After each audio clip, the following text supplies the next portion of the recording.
जय हिंद. नमस्ते विद्यार्थी आणि प्राध्यापक मित्रांनो. मिस्टर अक्षय बळे SPPU एक्झाम अपडेट या यूट्यूब चॅनलमध्ये आपणा सर्वजणांचं स्वागत आहे. आत्ताच्या या व्हिडिओमध्ये आपण समर एक्झाम 2024च्या ज्या परीक्षा झालेल्या होत्या एप्रिल-मे 2024 रोजी, त्यामध्ये निकाल जाहीर करण्यात आलेला आहे. त्यामध्ये आज दिनांक 25 जून 2024 रोजी कोणकोणते निकाल जाहीर झाले तर यामध्ये MCOM part first year 2023 pattern आणि MSc electronics part first 2023 pattern या दोन अभ्यासक्रमाचे निकाल जाहीर झालेले आहे. आपण सरते शेवटी बघणारच आहोत बाकीचे निकाल कधीपर्यंत जाहीर होतील, SYचा निकाल का जाहीर झाला नाही याची देखील कारणं आपण थोडक्यात बघणार आहोत. निकाल कसा चेक करायचा MCOMचा आणि SYचे देखील निकाल कसे चेक करायचे हे देखील मी माहिती तुम्हाला थोड्या वेळात सांगणारच आहे.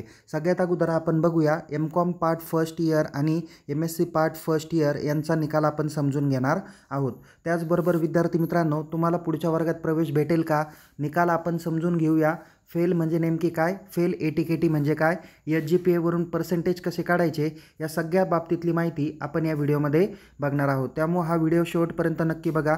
आवडल्यास या व्हिडिओला लाईक करा, शेअर करा. अधिक माहितीसाठी आपण आपल्या यूट्यूब चॅनलला सबस्क्राईब करायला विसरू नका. तसेच सरते शेवटी आपण तुम्हाला TYBA यांच्या निकालाबाबत देखील अपडेट माहिती देणार आहोत. तसेच MCOM, MSc, MA यांच्या 2019 पॅटर्न आणि 2023 पॅटर्नच्या निकालाबाबत पण आपण सरते शेवटी माहिती बघूया. सगळ्यात अगोदर बघूया आपण की MCOM पार्ट फर्स्ट आणि MScचा जो काही निकाल लागलेला आहे तो निकाल कसा चेक करायचा, त्याची लिंक मी डिस्क्रिप्शन बॉक्समध्ये तशी दिलेलीच आहे. तरीसुद्धा तुम्ही कसा चेक करू शकता ते या ठिकाणी बघा. सगळ्यात प्रथम तुम्ही unipune.ac.in या ऑफिशियल होमपेजवर जा. त्या ठिकाणी तिथे तुम्हाला लेफ्ट हँड साईडला तुम्हाला कॉलम दिलेले आहे ॲडमिशन एक्झामिनेशन, त्यामध्ये एक्झाम सेक्शनवरती क्लिक करा. तिथे क्लिक केल्यानंतर तिथे त्यानंतर तुम्हाला कुलगुरू आणि परीक्षा विभागाचे अधिकारी यांचा फोटो दिसेल, संचालकांचा. त्यानंतर तिथे तुम्हाला स्टुडंट सेक्शनमध्ये 5 ते 6 ऑप्शन दिलेले आहे. त्यामध्ये 5 नंबरचं ऑप्शन तुम्हाला रिझल्ट दिसेल. त्या रिझल्ट बटनावर क्लिक करा. रिझल्ट बटनावर क्लिक केल्यानंतर तिथे तुम्हाला 3 ऑप्शन आहे. एक आहे ऑनलाईन रिझल्ट डिस्प्ले, दुसरं व्ह्यू पास लिस्ट आणि नंतर आहे रिव्हॅल्युएशन रिझल्ट. तर आपण ऑनलाईन रिझल्ट डिस्प्ले या बटनावर क्लिक करणार आहोत. इथे क्लिक केल्यानंतरची या पेजची लिंक मी ऑलरेडी दिलेलीच आहे, त्यामध्ये सुद्धा तुम्ही डिस्क्रिप्शन बॉक्समध्ये बघू शकता. सो या ठिकाणी तुम्हाला बघा 1 नंबरचा ऑप्शन दिलेला आहे first year MSc electronics 2023 pattern म्हणजे ॲज पर NEP 2020. त्यानंतर सेकंड दिलेला आहे first year master of commerce 2023 pattern NEP 2020. Okay, म्हणजे जे विद्यार्थी आत्ता MSc आणि MCOMच्या पार्ट फर्स्ट इयरला होते त्या विद्यार्थ्यांचा निकाल जाहीर झालेला आहे. MScमध्ये MSc इलेक्ट्रॉनिक्सचा आणि MCOM पार्ट फर्स्टचा निकाल जाहीर झालेला आहे. थोडंसं उजव्या बाजूला स्क्रोल केलं तर इथे तुम्हाला रिझल्टची डेट दिसेल 25 जून. ओके, आणि इथे उजव्या साईडला तुम्हाला गो फॉर रिझल्ट हा टॅब दिसेल. तर गो फॉर रिझल्टवरती तुम्ही जर का क्लिक केलं तर त्यामध्ये तुम्हाला तुमचा सीट नंबर आणि mother's name as per your hall ticket तुम्हाला मेन्शन करायचं आहे. तुम्ही ज्यावेळेस ॲज पर नेम तुम्ही जर का तुमचा डेटा टाकला तर इथे तुम्हाला तुमचा रिझल्ट शो होणार आहे, ज्यामध्ये तुमचा फर्स्ट सेम आणि सेकंड सेम असा दोन्ही रिझल्ट येणार आहे. तर बघा इथे 3 नंबरचा जो काही कॉलम दिलेला आहे त्या कॉलममध्ये तुम्हाला ग्रेड पॉईंट दिलेले आहे.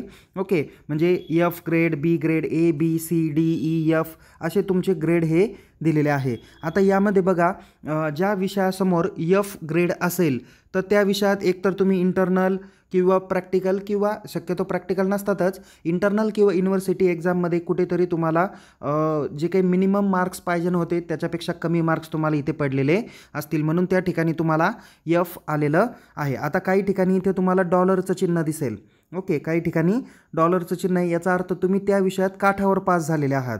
काय झालेलं आहे, त्या विषयात काठावर पास झालेले आहात. ओके, म्हणजे इथे F म्हणजे त्या विषयात फेल आहे आणि बाकीच्या A B C D A+ वगैरे त्याचे ग्रेड तर तुम्हाला या ठिकाणी दिलेलेच आहे. जे विद्यार्थी त्या सेमिस्टरमध्ये फेल असतील तर त्यांना SGPA येणार नाहीत. आता या विद्यार्थ्याचा फर्स्ट इयरचा रिझल्ट कसा आहे, फेल ATKT आलेला आहे, म्हणजे हा विद्यार्थी दुसऱ्या इयरला प्रवेश घेण्यासाठी पात्र आहे. ज्या विद्यार्थ्यांचा निकाल हा फक्त फेल येणार आहे तर त्यांना पुढच्या वर्गामध्ये प्रवेश भेटणार नाही. ओके, मी हे M.Com रिझल्ट दाखवला, सेम MSCचाही रिझल्ट असणार आहे. ज्या विद्यार्थ्याला 50% कमी क्रेडिट पडलेले असतील तो विद्यार्थीच फक्त काय असणार आहे, फेल असणार आहे. जर एखाद्या विद्यार्थ्याला 50% जास्त क्रेडिट पडले तर तो ऑलरेडी पास असणार आहे. आता या विद्यार्थ्याचं बघा, तसं पाहायला गेलं तर इथे टोटल क्रेडिट त्यांनी किती अर्न केले, पहिल्या सेमिस्टरला त्याला 22 क्रेडिट होते, त्यापैकी त्यांनी 10 क्रेडिट अर्न केले. दुसऱ्या सेमिस्टरला 22 क्रेडिट होते, त्यापैकी त्यांनी 12 क्रेडिट अर्न केले. म्हणजे त्यांनी 10 + 12 जवळजवळ 22 क्रेडिट म्हणजे 50% त्यांनी क्रेडिट अर्न केलेले आहे. म्हणून त्याचा रिझल्ट हा फेल ATKT आला.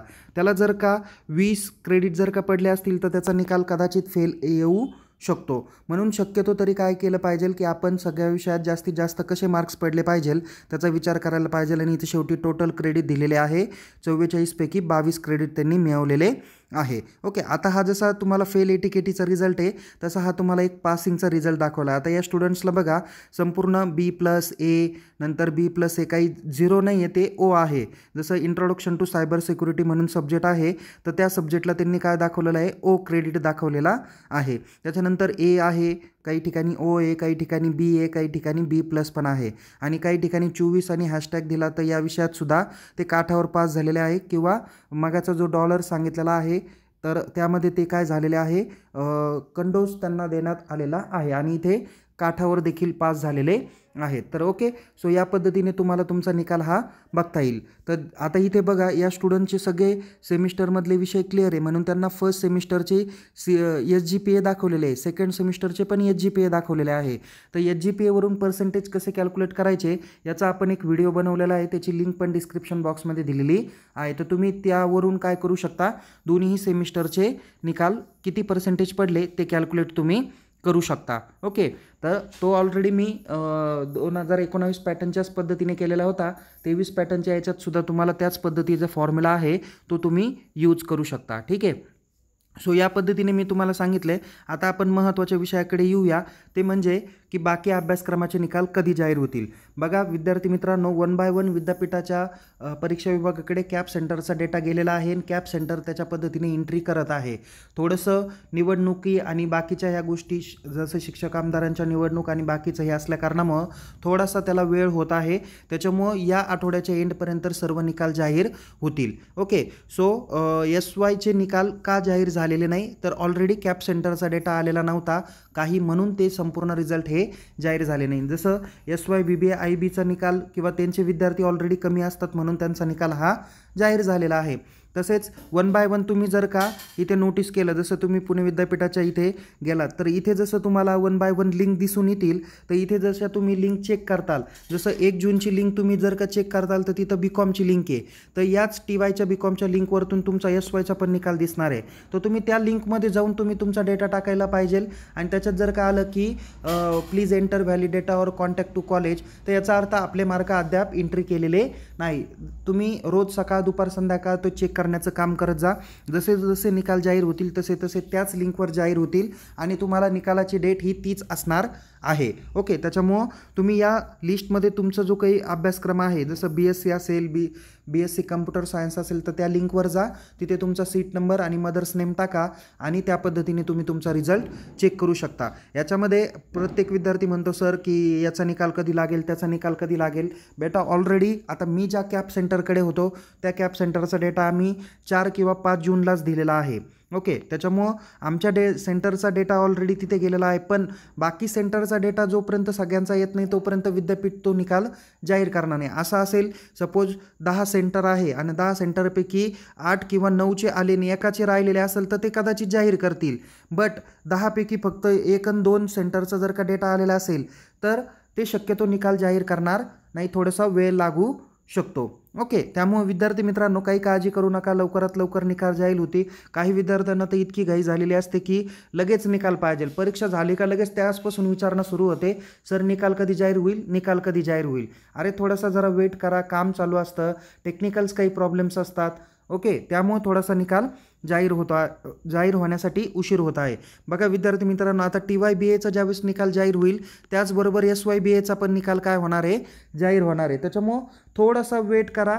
विद्यापीठाकडे काम चालू आहे, ते म्हणताय की काही कॅप सेंटरचा डेटा आलेला नाही म्हणून थोडासा निकाल जाहीर होण्यासाठी उशीर होत आहे. ओके, तर जसं जसं निकाल जाहीर होतो तर जसं आत्तासुद्धा आज दिनांक 25 तारखेला निकाल जाहीर झाला आणि 25 तारखेलाच 6 वाजायच्या आसपास निकाल जाहीर झाला आणि आत्ता लगेच मी तुम्हाला 7 वाजायच्या आसपास तुम्हाला व्हिडिओ अपलोड करतो आहे किंवा त्याची माहिती मी लगेच 6 वाजता किंवा 6 ते 7च्या दरम्यानच तुम्हाला आपल्या टेलिग्राम चॅनलमध्ये बघायला भेटेल. म्हणजे निकाल जाहीर झाल्याबरोबर सगळ्यात अगोदर आपण आपली माहिती किंवा अपडेट देण्याचं काम करतोय. त्याच्यामुळं मेसेज करून विचारण्याची आवश्यकता नाही, सर याचा निकाल कधी लागेल आणि त्याचा निकाल कधी लागेल. सर्व निकाल व्यवस्थित वेळेमध्ये लागेल, तुमचं कोणतंही नुकसान होण्याची शक्यता नाही. यानंतर तुमचे पुढचे कन्व्होकेशन डिग्री सर्टिफिकेटला फॉर्म कधी चालू होईल त्याबद्दलचं सेपरेट व्हिडिओ आहे आपल्या यूट्यूब चॅनलला तुम्ही बघू शकता. म्हणजे मी SYच्या निकालाच्या बाबतीत सांगितलं, TYच्या निकालाच्या बाबतीत सांगितलं. आता MA, MCOM आणि MSc यांचा देखील निकाल याच आठवड्यात किंवा मॅक्झिमम 5 तारखेच्या आसपास जाहीर होण्याची शक्यता आहे. ऑलरेडी मलाही माहिती आहे की 20/6/2024 पासून ॲकॅडमिक इयर चालू झालेला आहे. बट अजून काही महाविद्यालयात शिक्षकांची नियुक्ती नाही. बहुतेक प्राध्यापक CHB पदावर आहे, त्यांची नियुक्ती ही 1 जुलैपासून पुढे करण्यात आलेली आहे. म्हणून शक्यतो जे काही अभ्यासक्रम आहे, तासिका आहे, ह्या 1 जुलैच्या पुढे चालू होणार आहे. त्याच्यामुळे काळजी करू नका. 1 जुलैच्या आत कसे निकाल लागतील याकडे विद्यापीठाचं लक्ष आहे. लवकरच निकाल जाहीर होतील. तुम्ही देखील त्या लिंकवर जाऊन जर का तुम्हाला SYचा वगैरे निकाल जाहीर झाला तर माझ्यापर्यंत तुम्ही इन्फॉर्म करू शकता. तर विद्यार्थी मित्रांनो, जेही विद्यार्थी पास झाले, ऑल क्लिअर झाले, त्या सर्व यशस्वी विद्यार्थ्यांचं आपल्यातर्फे मनपूर्वक अभिनंदन करतो. काही विद्यार्थ्यांचे निकालमध्ये जर का फेल ATKT आले असेल तर पुन्हा एकदा अभ्यास करा आणि काय करा, पेपर द्या. ज्या विद्यार्थ्यांना फेल ATKT आला पण तुम्हाला असं वाटतं की आपण खूप चांगला पेपर लिहिला होता तर तुम्ही फोटोकॉपीला अप्लाय करू शकता. फोटोकॉपी या सर्वसाधारण पद्धतीने निकाल जाहीर झाल्यापासून 10 दिवसात स्टार्ट होतात. म्हणजे आज जर का 25 जून असेल तर शक्यतो 4 किंवा 5 जुलैच्या आसपास तुमच्या फोटोकॉपी स्टार्ट होतील. फोटोकॉपीला कसं अप्लाय करायचं त्या बाबतीतला व्हिडिओ पुन्हा एकदा सेपरेट केला जाईल, तो तुम्ही चेक करा. त्या पद्धतीने अप्लाय करा. ऑलरेडी मी केलेलाच आहे, त्या पद्धतीने देखील तुम्ही अप्लाय केलं तरी चालेल, काही अडचण येणार नाही. पण तुमच्याकडे पेशन्स असले पाहिजे, तुम्ही तेवढ्या वेळेपर्यंत थांबले पाहिजे. ओके, सो विद्यार्थी मित्रांनो, मी पुन्हा एकदा तारखा सांगितलेल्या आहे. एक विनंती करेल, निकाल जसे जाहीर होतील तशी माहिती तुमच्यापर्यंत पोहोचवली जाईल. कृपया करून निकाल बघण्याची घाई करू नका, नाही तर तुमचे विषय कदाचित फेल येऊ शकतात. हे मी विनोदाने म्हणतो आहे, पण कृपया घाई करू नका. योग्य वेळेत तुमचे निकाल जाहीर होतील, तुमचं कुठेही नुकसान होणार नाही याची काळजी विद्यापीठ घेणार आहे. तर पुन्हा भेटूया एका नवीन विषयासह, नवीन व्हिडिओसह. तोपर्यंत टेक केअर. जय हिंद, धन्यवाद.